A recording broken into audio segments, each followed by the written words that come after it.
You've tried everything. You're trying to lose weight and you just can't do it. You're in a calorie deficit, you're doing your workouts, you're eating healthy, but you just can't lose weight. This video is going to be for you because I'm going to break down the 6 key reasons as to why you're not losing weight at the moment and how to overcome it. So grab your notepad and make sure you stick around to the end because the last point is the key point that a lot of people mess up on.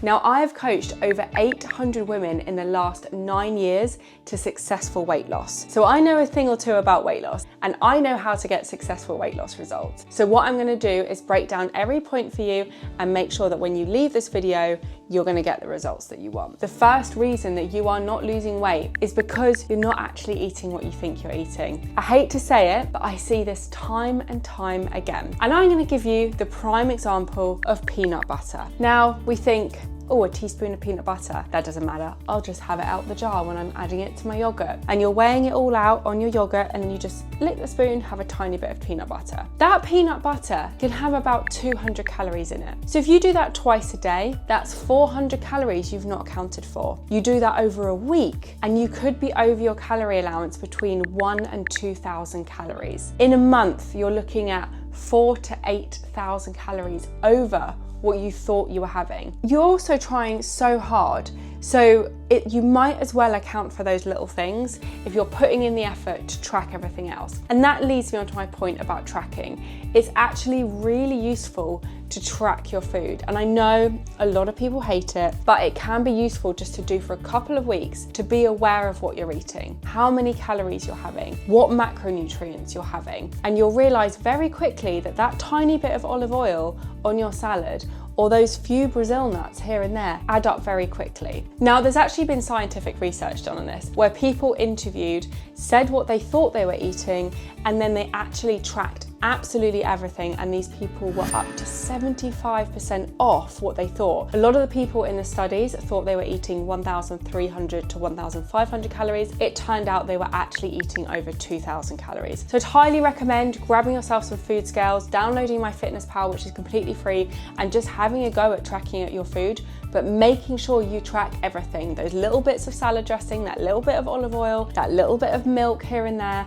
those little nibbles in the kitchen, make sure everything is tracked. I've dropped down in the description below a link to some food scales on Amazon. They're super cheap, and like I said, MyFitnessPal is free. My second reason as to why you are not losing weight is because your weight fluctuates. So you are doing your weigh-in on a Monday, and then the following week you did it on a Wednesday, and then the week after you did it on a Friday, and it fluctuates. Our weight fluctuates 2 to 5 pounds a day. So you could end up checking in on those days where your weight has gone up slightly because you went out for a meal the night before, or you're due on your period, or you may have eaten a bit more, or you've not been to the toilet. And then you think, oh, why is my weight going up every week and I'm doing all this work and I'm not seeing results? And this is where it can be useful to actually weigh yourself daily and take an average of the week. Now, I don't recommend this to everyone. It depends what your relationship with the scales is like. If you can actually look at it as information and not get attached to it in an emotional sense and let it affect your confidence for the day, like, oh, my weight's gone up and now I'm gonna have a terrible day. Or just see it as, my weight's gone up,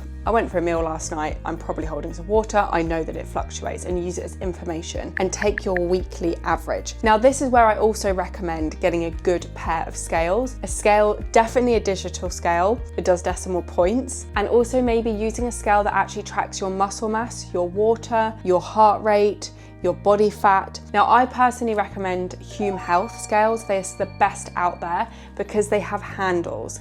A lot of the ones you stand on, the electrodes only go up to your hips and then back down when you stand on them.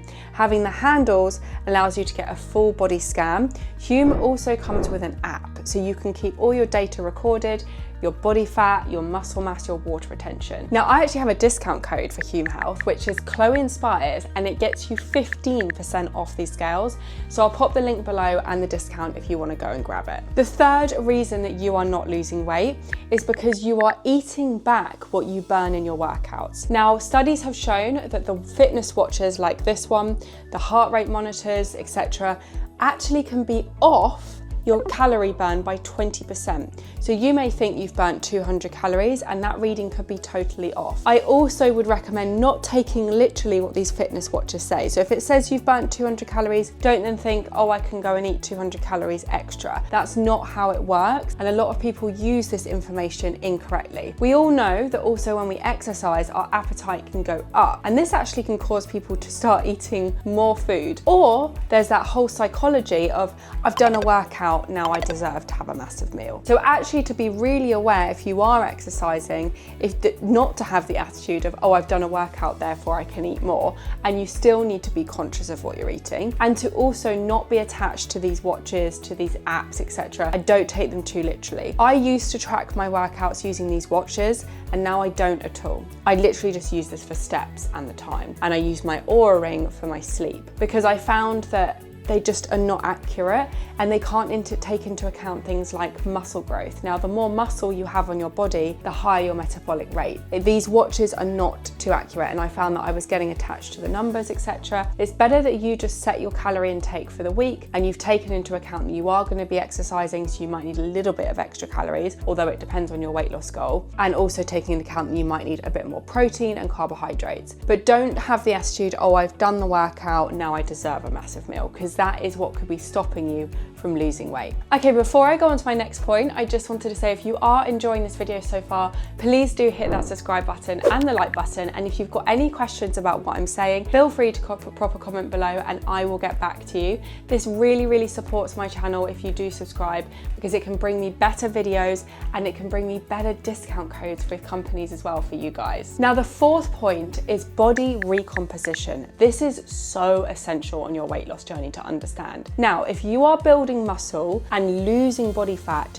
your scale weight can actually go up. Yep, it can go up. So you can drop 2 dress sizes and your scale weight goes up. And I'm going to give you some examples. Here is my client who has given me permission to share this. As you can see, doesn't she look amazing? She's got smaller, she's lost body fat. Her weight's actually gone up. And this is body recomposition. She's built muscle, she's increased her metabolic rate, and she's burnt fat. And that means she's actually got heavier but smaller. We'll also use me as an example. Here is me on my journey, and I have built muscle and I have created a completely different body shape, but I weigh a lot more. I weigh about 15 kilos more between these pictures, which is insane. That's like 30, 40 pounds. I don't know what it is, I'll pop it on the screen. You can see how different I look. Now, if I went by the number on the scale, I would be mortified. I'd be like, oh my God, my weight has gone up so much, but it's actually body recomposition. It's really important to know the difference between fat loss and weight loss. When you stand on a scale, you are weighing everything. You're weighing your hair, your nails, what's in your tummy, your bones, your muscles, not just your body fat. And you need to be aware, if you are a female, that your weight is going to fluctuate through your month, through your menstrual cycle. You are going to weigh more in your luteal phase and your menstrual phase when you are due on and on your period, and you're going to weigh less in your follicular and ovulation phases. And it's so important to be aware of this, because when you stand on that scale, you don't want to be like, oh my God, I've gained 5 pounds this week. I did everything right. Why am I not losing weight?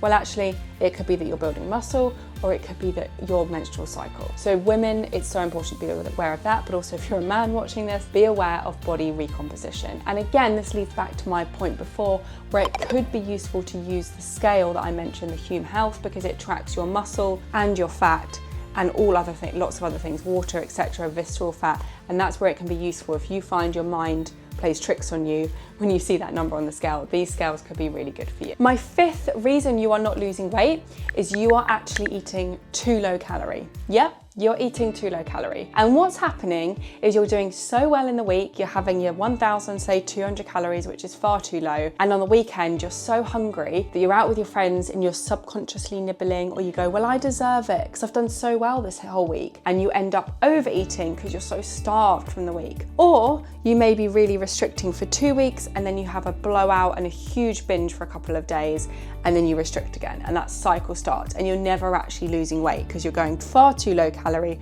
which results in binging. And this is so important to understand. It's not better to do super low calorie because it results in overeating and binge eating. The other thing is, if you are doing super low calorie for a very long period of time, your metabolic rate will start to slow down. Your metabolic rate will start to adapt to the calories that you are on. So if you stayed on 1,000 calories for 10 months, your metabolic rate will start to slow down. You'll also start to lose muscle, and that's another reason your metabolism starts to slow down. So you want to be really careful of that. Now, I've had so many clients come through Chloe Inspires where they've come to me on super low calorie diets, and I've had to reverse diet them and increase their food intake, and that's when they've got results. Or I've had clients come to me and I give them their calories and macros and they say, oh my God, that's so much food. How am I going to lose weight on that? And the reason is because before they were going really low calorie and then binge eating. So they were actually eating more than what I set them overall in a week. So it's so important to understand this. Low calorie, super low calorie, heavily restricting is not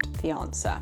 Okay, and my final tip, and as I said, this is the most important and underrated tip of them all, is your mindset and your mental health. Now, I am a therapist and a life coach, and the reason that I did these qualifications a few years ago is because I learned very quickly, working with women especially, that our mindset and mental health plays a huge role into the success of our weight loss journey. And what I mean by that is, if you feel deep down that you are not good enough and that there is a fear that you're going to fail, you will end up failing, because what will happen is you will self-sabotage. And I will explain this for you. So if you are someone who does not have the self-worth and low self-confidence that you can even get to this point that you want to get to, what will happen is there'll be a couple of weeks or a few weeks that aren't very good. And you will tell yourself, see, I told you can't do this. There's no way you can achieve this. Let's just give up. I can't be bothered anymore. And that is self-sabotage. Or you will be saying to yourself, oh, I don't know if I can do this. This is really hard. I don't think I can do this. Oh my God, this is too hard. And then you just give up. Or you go online and start comparing yourself to other people because you don't feel you're good enough. And you go, well, Sarah lost 2 stone in 2 months. And my friend Abby lost 1 stone in a month. And I've only lost half a stone. Therefore, I can't do this and I'm not good enough. Rather than staying in your own lane, respecting your lifestyle, your body, your metabolism, your genetics, and your age, and so many various factors that go into your weight loss journey, and to stop comparing to others. And also, in regard to mental health and mindset, if you've got anxiety and can't even step foot in a gym, that's going to affect your weight loss journey. So there are so many elements to our mindset and mental health that impact our success on our weight loss journey. And this is why now at Chloe Inspires, we do therapy and life coaching, nutrition coaching, and personal training / fitness coaching, because all 3 are so interlinked. And my girls that get the best results are the ones who do therapy with me, nutrition, and fitness, because they all belong together. I mean, even the food that you eat will impact your mental health as well.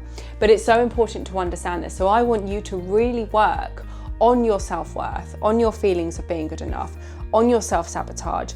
Oh, another one I didn't mention, emotional eating. When you are stressed, if you are somebody who emotional eats, that's going to impact your weight loss journey. Again, it's not about the diet, it's not about the fitness. That's about working on managing your emotions and managing your stress. So it's really important to work on that as well. And again, that's why at Chloe Inspires, we do all 3. So those are my 6 reasons as to why you are not losing weight. If you relate to any of these, or you feel like any of them are you, pop in the comment below, or at which one you relate to, maybe what you're struggling with, or pop a comment below if you learned anything new today. Was there any points in here that you hadn't even thought about? And if you are somebody who has listened to all of this and is like, I need help, I need more support with all of this, I want a deeper understanding of every single point, and maybe you're interested in learning more about the mindset, the therapy side of things, or you need more help with accountability, we do have spaces at Chloe Inspires Coaching. We have an amazing team now, and it's honestly, over the last 3 years, grown so much, and the community we have is incredible, and it's so much cheaper than having a personal trainer, which is actually why I don't personal train anymore, which I was going to do a video on, so let me know if you want to hear about that. But all of my information is down below. And as I said, if you enjoyed this video, please do hit the subscribe button and like. I'm back on YouTube now, and I'm going to be bringing you a video every 2 weeks. I want to see if I can do that, and I might even go up to once a week, which is really exciting. So I hope you learned something new, and I will speak to you all soon.